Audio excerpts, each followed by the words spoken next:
All right, let's go ahead and continue. So we were talking about bones, now getting into the vertebral column. Vertebrae, right? It says composed of a series of separate bones, vertebrae, that's plural, connected in such a way to form four spinal curvatures.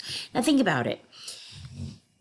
It's all these bones. Why isn't it one long bone? Why are they separate bones?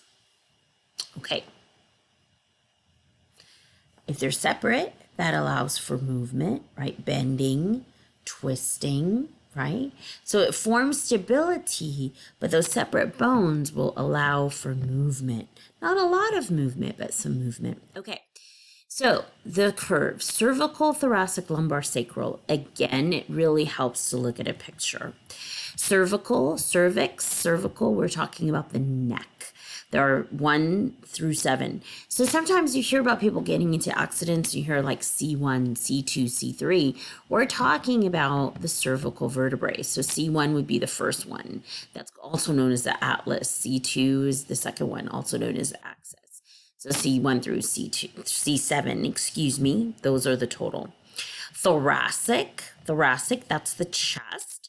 It's T1 through T12. So if you hear about someone getting hurt in T4, that would be thoracic vertebra number 4. Vertebra is singular. Vertebrae are plural. Lumbar, we're talking about the lower back, right? These are really the biggest, thickest bones. If you look, right, they're thick over here. It's L1, lumbar vertebra number 1, L2, 3, 4, 5. Sacral, the sacrum, okay, and then coccyx, that's the end. Those are the tailbones. So sometimes people fall and they might, quote, break their coccygeal vertebrae or their coccyx. We're talking about their tailbone. Okay, so they talk about the curvatures. There are spinal curvatures. It shows them like that. And those are the normal curvatures. And some people might have abnormal curvatures. Like you hear about scoliosis, that would be curving laterally. Or you hear about kyphosis, where, the thoracic, it's a hunchback. The thoracic curvature is off. Okay. So normal development, spinal curves. So they're showing some of the curves develop a little later. Male, female pelvis, definite difference. When we talk about females, like say wider hips, that's real, that's true. Anatomically, we see a difference.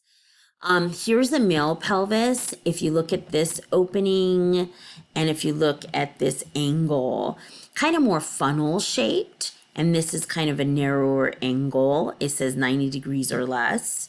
Versus a female pelvis, we see it's broader here and this angle is wider. So sometimes you hear about anthropologists and they find bones and they say it's a female or it's a male. And you're like, how do they know that? Well, they know from the angles of the pelvis. By the way, if you look, so when you put your hands on your hips, you're basically, I just tried to touch the screen, You're basically putting your hands over here, right? And the hip bones are actually made out of 3 fused bones. The ilium, that's the top here. The ischium is what you would sit on, kind of. And the pubis, that's in the front. So, in reality, this would be a 3-dimensional structure. Fractures. Okay, the book goes into all kinds of fractures. They're breaks, closed or simple or open or compound. So really nice. They show an x-ray, right? So there's a fracture, but it's inside, so you can't see it the way you would see it through an x-ray, right? Completely internal break that does not involve a break in the skin. X-ray, of the tibia and the fibula. Versus this one, oh my goodness, look at that. That's bone sticking out of skin. That's horrible. It says open or compound fracture. The fracture projects through the skin, and there is a possibility of infection or hemorrhage more serious than a closed fracture. And then so they go into all kinds of fractures. You could see that. That's the femur, right? I'm not going to spend too much time because you guys can see this. The green stick fracture. Spiral fracture, right? You could see the fracture right here again. This here, that's the scapula. Here's the humerus, right? There's the head of the humerus, and then you can see the fracture right here. It says, note, the break is in the humerus, the arm bone. Cole's fracture, pot fracture, compression. Oh, here are the vertebrae. See that fracture? It's like compressed. Can be caused by different things. If you look, it says caused by trauma, of course, like falling, etc., compression, but weakening of the vertebrae due to osteoporosis, where the bones are getting fragile and brittle, and so they're easier to break. Tumors can cause issues. Infection can cause issues. Wow, how interesting is that? So they're showing compression, right? You could see the issues that are happening here. Oh gosh. Epiphyseal plate. Okay, this is the growth plate. And again, if there's a break here, now the bone might not grow, which is a bad thing. So they might have to do surgery to fix that. Ooh, hip, right? So here is the hip, right? The ilium, the ischium, the pubis. Here is the femur, the head of femur. And then here is the head of the femur that broke. Oh, that's horrible. There are the greater, lesser trochanters. But yeah. Building your medical vocabulary. I'm just going to go ahead and move through that. Oh, yes. Chondro. If you hear chondrocyte, chondro, we're always talking about cartilage. Osteo, we're talking about bone. Shows carpal tunnel. Again, this is really interesting anatomy of the hand. And then all these tendons, right? And they're passing through this little space, and there could be inflammation, and that causes carpal tunnel syndrome. Cast, bow legs, right? Hydra, right? We're talking about water. Arthro, we're talking about joint and osseous condition. Hammer toe, abnormal curvatures, right? So kyphosis, right? That would be the hunchback. Lordosis, where it's kind of coming in more and it looks like the butt's sticking out. And then scoliosis, that's that lateral curvature that's off. Osteo, what's osteo? Bone. What do you think? Malacia, right? Softening. Osteomyelitis. Here, this is a great picture, right? This is healthy bone. This is osteoporosis. So you look at that, see how like there's holes, there's pores in there. And you can imagine if someone has osteoporosis. And when do you hear about osteoporosis? Usually you hear about it in old age, yes. And sometimes you hear about a woman breaking her hip, falling and breaking her hip. When in reality, it could be the osteoporosis that's caused her bones to not be as strong, and that was part of the reason for the fall. And then there's the fall, and then the bone breaks, right? And there's a cascade of events that happens afterwards. All right, so normal changes as we get older, and literally losing height, that's a real thing. Here, multi-system effects of rheumatoid arthritis. Arthritis, right? Arthro, again, we're talking about joints. Itis, we're talking about inflammation of the joints. Rheumatoid arthritis, that is an autoimmune disease. That means the person's own immune system is attacking themselves.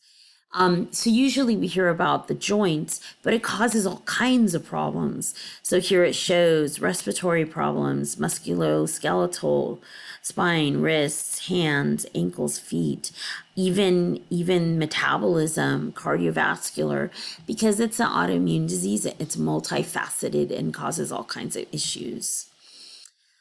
You know, this is a good picture. You can look at it. Does the child have different length legs, or is it scoliosis?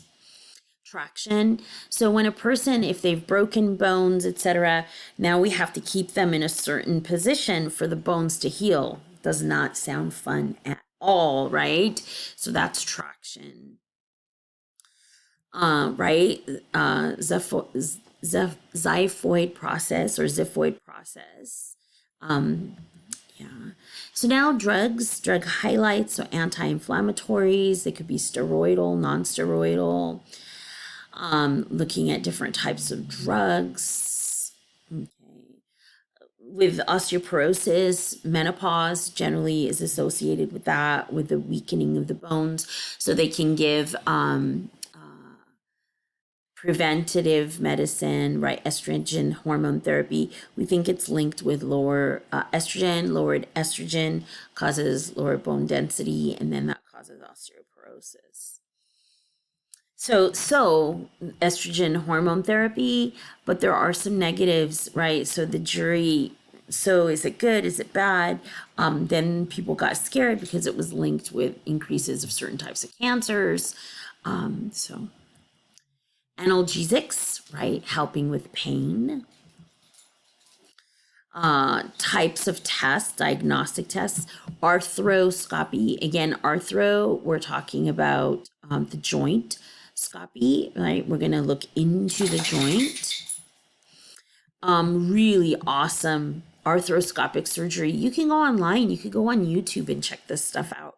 So instead of cutting tendons and ligaments, which would take forever to heal, they could make little holes, put instruments in, and literally the surgeon's doing the surgery. If you look, he's grabbing, right? And he's doing the surgery. And looking at the monitor, right? And then now for healing, it's just little holes that have to heal. And so much quicker recovery. Great procedure. Different types of lab tests, bone mineral density test, yes. CT scans, you've heard of that, right? MRIs, you've heard of that. Different types of imaging. X-rays, of course.